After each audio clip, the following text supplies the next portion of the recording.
have money, you don't have to care about that. If you have three billionaires sit down and one's white, one's black, one's Hispanic, none of them care about the color of each other's skin. They care about how to make more money. Yeah, the All right. only And the color that easiest matters is green. way to get people to continue to care about race is to continually sensationalize every individual thing, like what's happening in Florida. The NAACP has no leg to stand on there because they don't. And NAACP hasn't really been a positive force for a while now. They've been, I don't feel like I feel like they're doing a disservice to how and the reasons that they were started years ago back in the day. Same thing with we talked about Black Lives Matter. The idea is great. Social justice in itself is a completely legitimate and good thing. But when you take it and you weaponize it and you make it into something that will continue to divide people, because that's exactly what they did. They basically wanted to take the entire nation of black people and turn it against all other people, especially cops, and you're seeing that in the LGBTQ community, because you can't even ask questions anymore. If you ask questions, you're automatically a bigot. You automatically hate people. You automatically want to see, it's just not true. You can't even ask questions anymore, because I'm going to tell you what, and we talked about this a couple of shows ago about how to integrate things into society, because it's a new idea. It's a new idea that's being shoved down people's throats. People don't understand. I don't understand it. Okay. It's not even that I necessarily care. I just don't understand. I stay away from it. It has nothing to do with me. But I always say this for everything. You leave kids alone.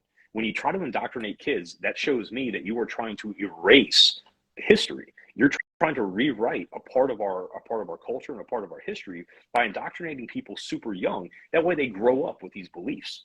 It's crazy. It's crazy how much it's working, because now we have the internet and everybody has access to it. So all you have to do is flip up your phone, and if you watch enough Facebook reels, you watch enough TikTok, you watch enough YouTube videos, and you don't expand your mind. If you don't go sit in a library and read an actual history book, you're never going to know what's actually going on. Right. All you're being is spoon-fed this weaponized media's version of what's going on in the United States. We created our own problems. There's Right. war. Most of the world is engulfed in some sort of conflict. Right. Most of the world, all the protests in France that they're not even talking about, Right. everything that's going on in Ukraine and the surrounding areas. Africa's on fire right now. All right. South America's always been a shithole. There's cartels and, terrible governments fucking killing people and driving their economies down. And we're sitting here and we're worried about which bathrooms to use.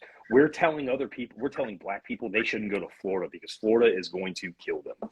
It's absolutely ridiculous. Yeah.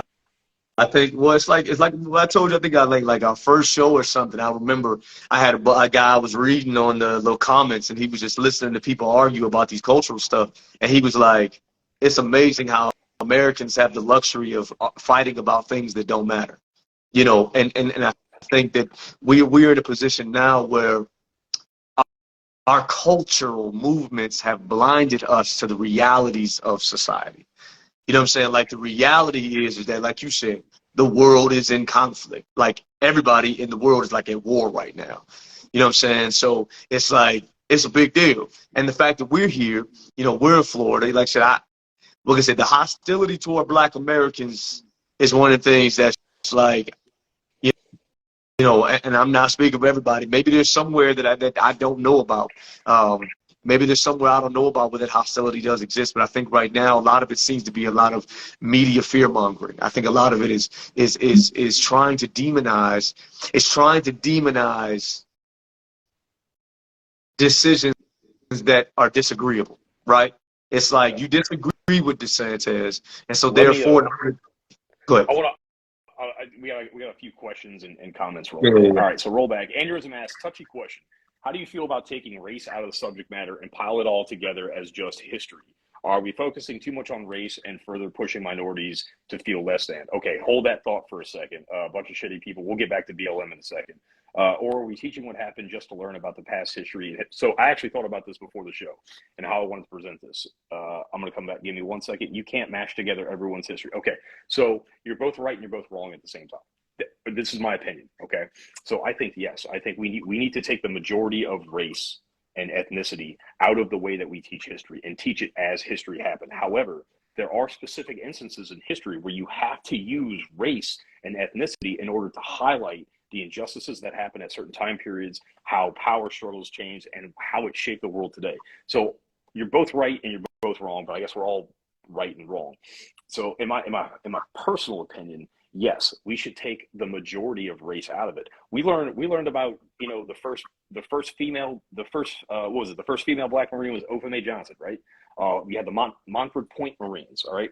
The Marines are you know, blacks weren't allowed to serve in the U.S. military, so they went over to France in World War One and fought with the French, and they did fucking fantastic. You had the Buffalo Soldiers in World War Two, so like there's certain parts of history that we absolutely the Tuskegee Airmen, Yeah, man. right? So there are fantastic instances of where race is important because those are the types of histories. I'm not just saying specifically military history, that's just what I know more about, but specifically military history, you know, those are the points that you want to teach to young black children. You know, those are the points that you want to teach to young Hispanic children. And you need to teach those to young white children too, to let them know that the world that we live in today was shaped by a bunch of things that happened years ago. So yes, we need to take the majority of race out of history. But it does have to be taught at certain points because it does highlight specific instances. But using it to try to show superiority or inferiority now, that's wrong, because what we're doing is we're indoctrinating and we're continuing the cycle of us, you know, we're going to hate black people because of shit that happened years ago. We're going to hate white people because of shit that happened years ago that none of us were even a part of, you know, and that spans continents. You know, that's not just white and black. That's not just Hispanic and black or Asian and white, you know, and stuff like that. You know, at a certain point, we have to start, it's okay to accept it and acknowledge it, but it shouldn't be the only weapon that we have in our toolbox when we're having an argument. It shouldn't be the only thing that we teach to people is highlighting every single difference that we have. Representation is everything. So yes, everybody should be represented, but be represented correctly, okay? So if I sit down and I'm teaching you a class about the Civil War, right? If we're going to sit here, we're going to talk specifically from 1861 to 1865, April 12th to April 14th, all right? The 4-year span that the Civil War happened. If I'm only going to teach you about things that happened on the battlefield, do I need to incorporate race? No. I can sit there and use the names of regiments. I can use the names of battles. I can use the names of generals. I can use the names because race didn't play a part on the battlefield. Okay. Now, when we start to get later in the war, and I think it was something like around 180,000 former slaves signed up for the Union Army, and that helped tip the scale into the Union's favor because they needed those people. Then I can highlight the fact that, hey, these freed men decided to put their lives back on the line by going back down south to fight the Confederacy. So that, to me, would be an instance where I can highlight race, I can highlight ethnicity, because it proves a point. It shows something in history. But to just sit there and be like, well, the whole Civil War is racist. No one learns anything. Yeah, no one learns a little bit more specific, yeah. Yeah, I think so. So I mean, you made some great points there. I think, I think you're right. I think that race has to come. I mean, because if you're going to talk about history, the reality is that race is a part of history, right? Discrimination is a part of history. You know, all of these things, race is a part of history. But I think when we're talking about history, it needs to be.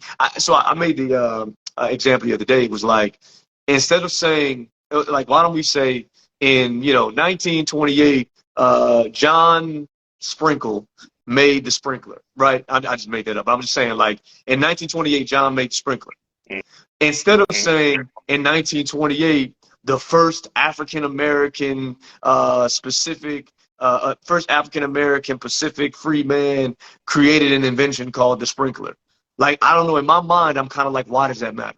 Why are those details added? Why isn't it just John made the sprinkler? And then when you see a picture of John, you're like, oh, okay, cool. You see what I'm saying?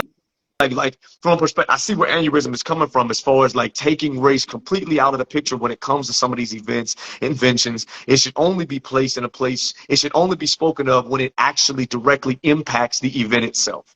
You see what I'm saying? Like if race, let's see, I think kids are being taught a very lopsided history to push an agenda. Schools no longer. That's me. Yeah. Okay, yeah. No, I agree with you. I mean, I think that. I think that we've gotten to a place where in our attempts, think about this, in our attempts to be inclusive and to incorporate all of these different factions, we have unfortunately tilted the scales to where it's pointing more towards where our mind minds and feelings are, as opposed to what's actually happening and what matters most, right?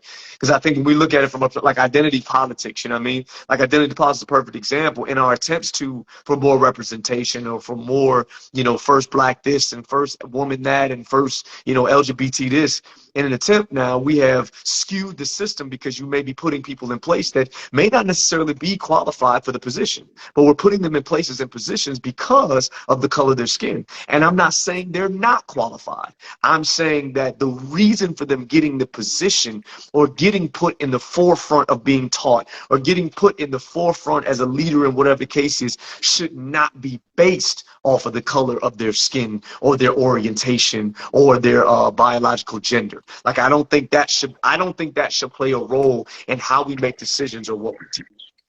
Well, let me ask you a question. You're from everything that I can see, that you're a black man, right? Yeah, I think so. Okay. That's All right. what they call me.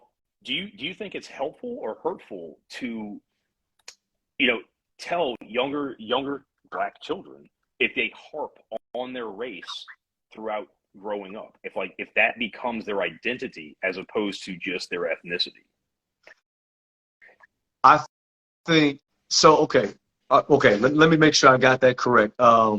Say that question one more time, because I want to make sure I heard it. Do you think it's helpful or hurtful that let's say you have a young black child, you have a son or a daughter, right, and you spend more time getting them to identify as black, so using their ethnicity as opposed to just allowing them to be a black person in society? Does that make sense? Right, I got you. I think making their ethnicity or their race their identity, as opposed to them forming an identity. And maybe I didn't say that. I completely disagree with teaching a child in any aspect that their race should be their identity. I completely and totally disagree with that. I reject that at every point. And the reason I do that is because I was raised in an environment where I was told specifically that you may be a black guy, but I was never treated like that's all you are. Mm-hmm. I was raised to where you are a man made in the image of God. And maybe people who don't like that. There may be people who do. But at the end of the day, you become a man, period. Build your character. I was raised in a household that did not look at race as being the hindrance or being the advantage. I was told, okay, listen, this is the reality of some situations. There may be people out there that don't like you because of the color of your skin, but guess what? That ain't got nothing to do with you. You do what you're supposed to do. You live how you're supposed to live. You live with character.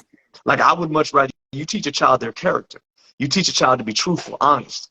You can tell them as they get older, like, yeah, there may be some fun. Hey, because, for example, I'll tell you a perfect example. When I first moved to Florida, I had never experienced racism until I came to the South, right? Because, see, this thing, when I say the stuff I do, people think like, oh, man, you ain't never experienced no real racism. Bro, I've experienced real racism. Like, I've had real racism. You know what I'm saying? Like, I've been in, like, we were in West Virginia one time. And if you don't know, West Virginia is not necessarily the most welcoming to people of color. And so I remember I was in, I'm in West Virginia one time. We got stuck in the storm. We got stuck in the storm up in the mountains, and all the power went out in the mountains. And we ended up this one little motel was open, like some Hills Have Eyes, Devil's Reject type of thing. You know what I'm saying? And so we go over there, we go in there, ding, ding, ding. Nobody's at the thing, and the lady, she looks around the corner, she sees me and my family, and she like,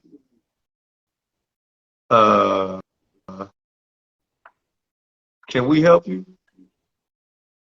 And we're like, yeah, storm's crazy, you know what I'm saying, just trying to get in the, get a room or whatnot. And she's like, we don't have no rooms available. Well, we can't go nowhere else, so we're just going to sit on the couch. And she kind of looking at us like we're crazy. Then all of a sudden, another family comes in, same situation. They just so happen to be of a lighter complexion. You know what I'm saying? They happen to be a little light-skinned. And they came in there, man, storm's crazy, da-da-da-da. And they were like, oh, hey, how you doing? Welcome, da-da-da-da-da. And they were like, yeah, can we get a room? Yeah, we got a couple available. They wouldn't give us a room. And my mother went off. My mother went absolutely clean off. Like, you must be crazy. You done lost your mind. We'll have every doggone news station in the world down here. And they ended up putting us in this room in the back, man. That's real. Like, I've experienced that personally. No. But I don't let that change my perspective of people. I don't let that coat and drive how I look at the world. I don't let that define me. I don't let that I don't let somebody, one person being a jerk, being a racist, being whatever, it's not going to define who I am. It doesn't make me feel like I'm less. It doesn't make me feel like I'm any more. And I think at the end of the day, what we need to do is teach things objectively. Like, yes, this happened. There are people who treated people like this because of the color of their skin. That is a fact. Yeah. But that does not mean that this person right here is better or worse than you. It doesn't mean that you are guilty or responsible for this person's actions. I can't. My issue is when we teach people from a broad brush mentality and we say that because this person did this, all these people are this. Same thing goes with being black. Like we talk about being black. When you say, oh, I'm a black, I'm a black man or whatever the case is, we got this monolithic thinking that all black people are like this. All black people do this. All black people like, all the stereotypes and act this way and do. Like, at the end of the day, it needs to be objective. Like, if you got a classroom full of white, black, brown, blue, Puerto Rican, purple, Asian, whatever the case is, you need to be like, hey, in 1964, whatever, in 1872, in 1905, this, and this happened. And Yeah. these No, people had to go I do it. agree. Yeah, these people had to go do this. These people did this because at the time, they were not allowed to do this because of the color of their skin. Is that right or wrong? You see what I'm saying? Like, but to go into a perspective saying, well, this happened, and because of this, and this, and now you people need to take responsibility. You know what I mean? What? Like, by teaching children that we should, like, go ahead. Yeah, no, you're 100% correct. And to sit here and denigrate like one race or ethnicity would be, and I hate using the word race because it's an ethnicity. There's only one race; it's the human race. Correct. But so to sit there and denigrate like one ethnicity is to me is pretty insane. And we talked about it before how we have a cultural problem going on. Like we're each ethnicity has their own cultural problem going on right now. The black community has its problems. The Hispanic community has its problems. I don't know if the Asians have any problems. I don't know. They don't talk to me. But I can tell you, white people have problems. We're kind of at this we're kind of at this point right now where white people are fighting themselves because you have the white apologists that believe that because of everything that happened in history, like we just need to be sorry all the fucking time. I'm not, because I didn't do it. I wasn't there. I'm sorry. Like, I'm sorry that it happened. It's shitty. It's a real shitty part of history. But like, history's full of like way worse things too. The worst thing in history was not American slavery. I'm sorry. Go back a few thousand years. Shit was a lot worse for a lot of people. It's a bad part of history. It's a part of history that I'm sure plenty of people wish we could erase or forget about, which we shouldn't, because we absolutely need to always remember our mistakes. But then you also have the hardcore white people that are just like, fuck that, I don't give a shit, I don't even want to learn about it, it doesn't matter anymore. And I don't agree with that. It's not that it doesn't matter anymore. I still think it needs to be taught. We need to understand, we need to remember it, but it's not my identity. My identity is not what happened 2, 3, 4, 5, 1,000 years ago. I'm sorry, I wasn't there, I didn't do it. It sucks. It sucks that because of that shit has echoed down throughout history, and now we still have problems because of it. Right. But like I think I hear a lot of people always bring up slavery, right? Like that's the thing we're stuck on. I'd be more pissed as a black person now about the civil rights movement. The shit that you can still talk to an actual human being about. You can't talk to nobody about slavery right now. Not American slavery back in the 1800s, but you can absolutely go talk to a white man or a white woman, black man, black woman, about what their experiences were from the in the 1930s, 40s, 50s, 60s, through civil rights, through the 70s and 80s. That's the type of shit that we need to be talking about. Like, that's the people that can teach us how to continue to go along. Right. That's the people that's the generation that could start to heal the wounds, because they're still around, because they were in the transitional period from Black people couldn't even drink from the same Yeah, fountain. yeah, To yeah. now, that like it's crazy to think that people weren't allowed to drink from the same fountain. Yeah, we And now can't you're even pushed past that. comprehend that. Absolutely. Yeah, we can't even. It's funny. I had a conversation with some friends of my grandparents on my father's side in South Carolina, and one of his friends, sorry, I just had my people just walk in, but one of my friends said something amazing. Um, I'm sorry, one of my grandfather's friends. He was one of the very first black sheriffs in South Carolina. So imagine what that was like, being a black Yeah. sheriff in South Carolina back in the, back in the day. But he told me we sat, man, it was beautiful. Sat around with a bunch of guys who grew up in it, who were in the movements, who were in the change, who dealt with that. And they explained to me some of their stories, and it gave me a perspective that was like, wow. Because I looked at him and I asked him, do you feel like because of what you went through and what you experienced that has impacted you today? And I remember he told me, he was like, nah, not really. And that blew my mind, because I was like, That wait a blows my minute, what mind. do you Yeah. mean? Like you were in it. You were in South Carolina. You grew up in real racism and segregation, and you saw that. He was like, yeah, but I mean, the reality is, like, honestly, they didn't bother us and we didn't bother them.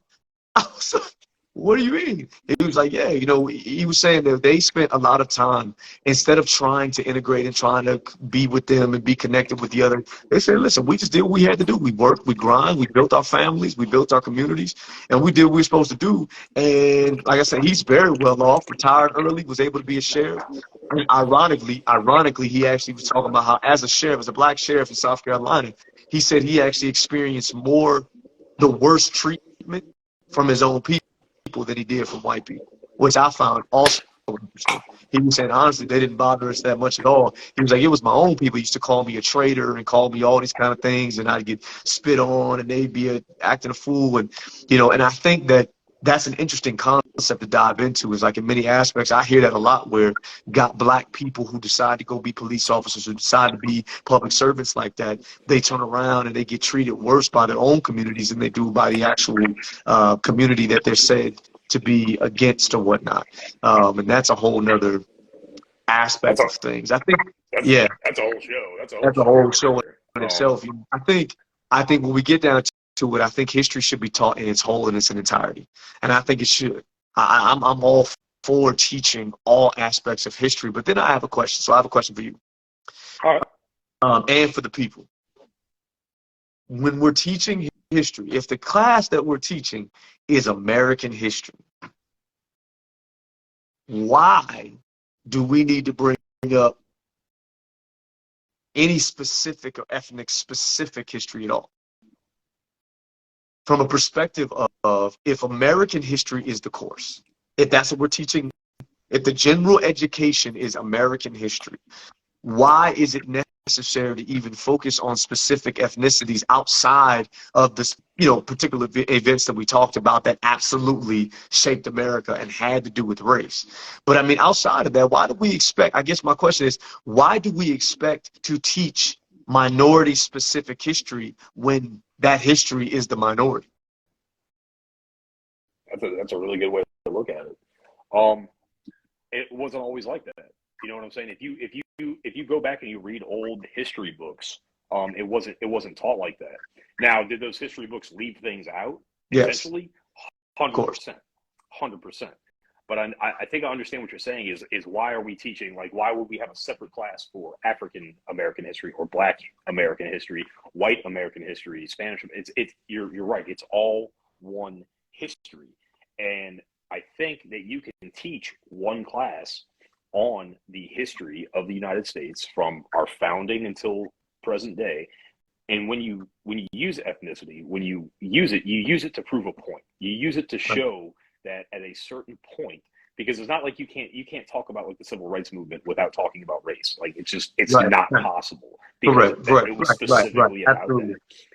But you dial it back to like the Civil War. Like, how many times do people sit down with the Civil War? And if you're from the South, they don't even call it the Civil War. They call it the War of Northern Aggression. The way it's Yeah. been taught and passed down throughout history is because instead of having a logical conversation about it and understanding that, like, yes, slavery was a part of the Civil War, It was a major part of the Civil War, but for your average soldier on both sides, they didn't give a shit. They didn't give a shit. You read any journal from any Union or Confederate line soldier, from a sergeant or a private, they don't ever talk about it. They don't give a shit.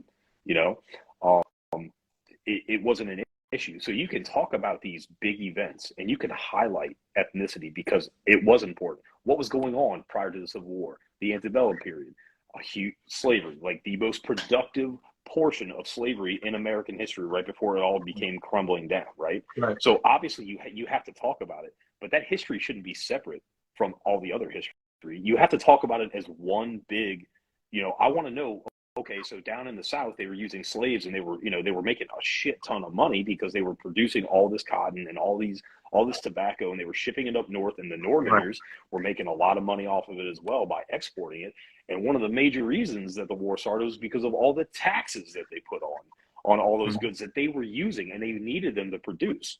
Do I believe that slavery would have petered out eventually? Yeah, 100%.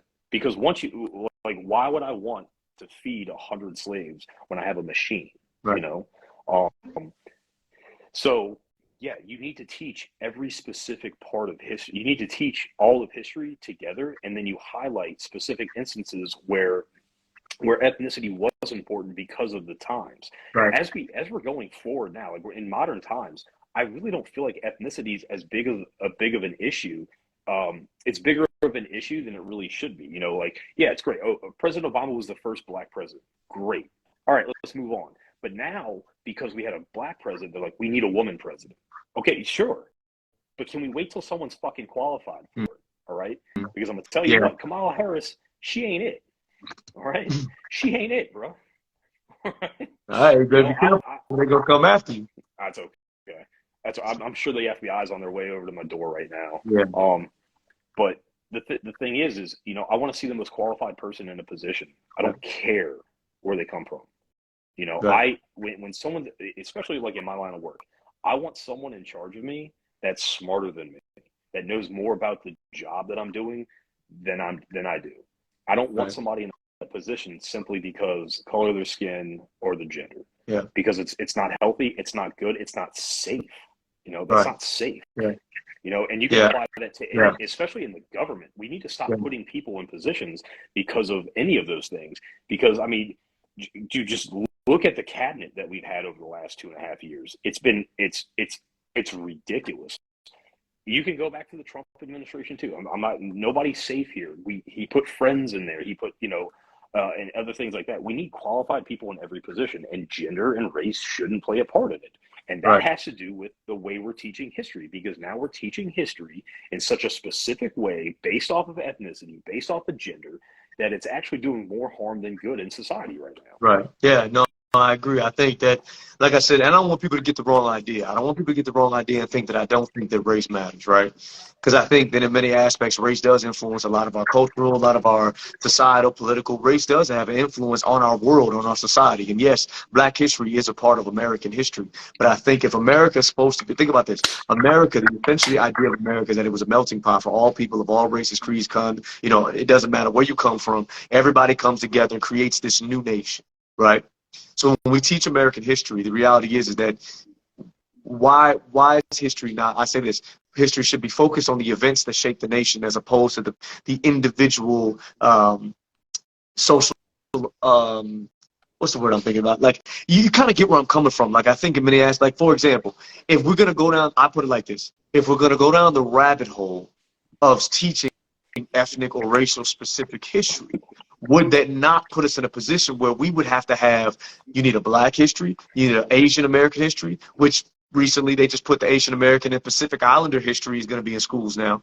And then, so if that's the case, you got to go get a Scottish American history. You got to go get a Irish American. You got to go Jamaican American. I mean, there's so many nuances to ethnicity, and trying to identify each individual section because it's important, it's kind of like, well, now you're in a position to where how do you quantify that? Like, how do you teach that? How do I navigate, like, your history class? Like, I think so in my perspective, like, why would it not be okay? major battle, World War I, World War II, Civil War, Revolutionary War. Let's talk about the inventions. Let's not get into, okay, let's talk about, okay, like, for example, people don't even teach, like, you don't even hear about, like, Christmas addicts, right? Like, you don't even hear about that because when I hear Black history, it's always doom and gloom. There's so much more to Black history than just slavery and Jim Crow. Like, Yeah. Black people had a far major impact on the world and far major impact on the nation. And there were Black people in government and in Congress and all that stuff before, Way back. you're like way before all of that stuff. So what are we talking about? Like, they made decisions in government.